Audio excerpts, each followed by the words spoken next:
First of all, casting is hysterical. When I went back and read that the first review of the book, the New York Times reviewer said, like, oh, it's kind of like a Tina Fey character. Right. It's embarrassing to say, but that's how I first heard about the book, was my agent or someone forwarded me that review. So I was like, I'm going to get that book. And that's how I talk when I'm not at a junket. Only to the agent.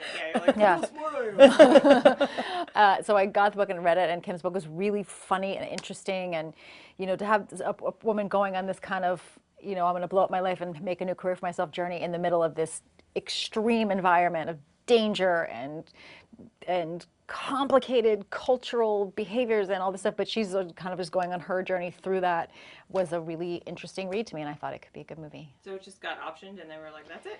Yeah, so I took it to Lauren Michaels and I said, maybe we could produce this together, and then to my TV partner of many years, Robert Carlock, and said, I think you would be really great at writing this, because whoever adapted it would have to do so much research and get the military stuff right, and the cultural stuff right, and the news business stuff right, and I knew that he would do the homework, and he did a great job. And he writes so well for you. Like, he writes your voice, right? He actually does, yeah. He sort of knows what I will and won't do.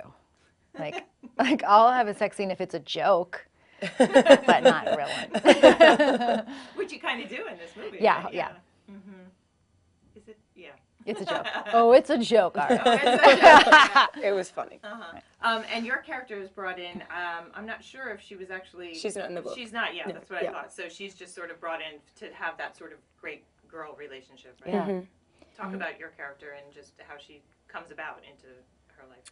Yeah, so Tanya got to Kabul shortly before Kim did, and they kind of, you know, become friends, and they have a bit of healthy competition and kind of encourage each other to, you know, go a little further and up the stakes with the jobs that they're taking and the risks they're taking. And then by the end, it's not so much of a healthy competition anymore.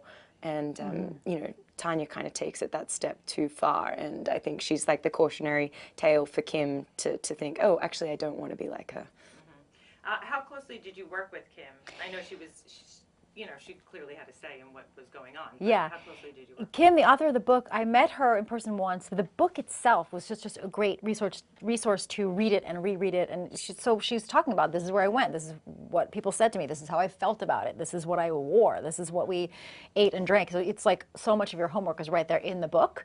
I did meet with her, and she did come to visit on set a little bit. I think Robert Carlock worked with her a lot in terms of he would check things with her and run things by her. At the same time, she was great because she knew when she first met with Robert about adapting the movie, she's like, I get it. You're going to change things. You're going to take two people and make them into one people. You're going to change my name. I get all that. And she kind of gave her blessing. She understands that it's a different thing between a memoir and a movie. I think she liked the part that she really didn't have a bodyguard there, but then they brought in this really cute hunky bodyguard. Yes. So that's kind of cool. Yeah, she said she didn't have security there, but if you could have Steve Peacock be your security, you would take it. Right. Yeah. That would be super cool. And so you shoot in New Mexico, or you shot in New Mexico, right? Did you just sort of take over? And I know the landscape and the topography looks very similar, which is kind of strange, but yeah, it's a good geological match for Afghanistan. But in a lot of movies, I think Lone Survivor was shot in New Mexico. A lot of movies set over there. There was a couple things shooting there when we were there, actually. Oh, really? Yeah. And it's a great place to shoot. The crews are great, and everyone, you know, it's great background actors. You get like really great faces, and I think there were a fair number of Afghan people living around there.